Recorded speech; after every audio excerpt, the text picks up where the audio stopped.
սարեսար, կա թե մարել քեզ համար, դռնակը բաց ներս գամ ես, անուշ կատամ քեզ։ Ուրիկն ասում է, դուռը բաց չեմ անի, իմ մայրը այդպես Մայր եմ եկել սարեսար, կա թե մարել քեզ համար։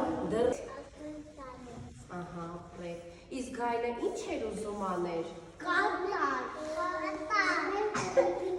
Ոյ ապրի ուտղեն ուզում էր ուտեր, շատ ճիշտ է։ Այո, իսկ լավն է հեքիաթը, դուք հավանեցի։ Շատ ապրեք։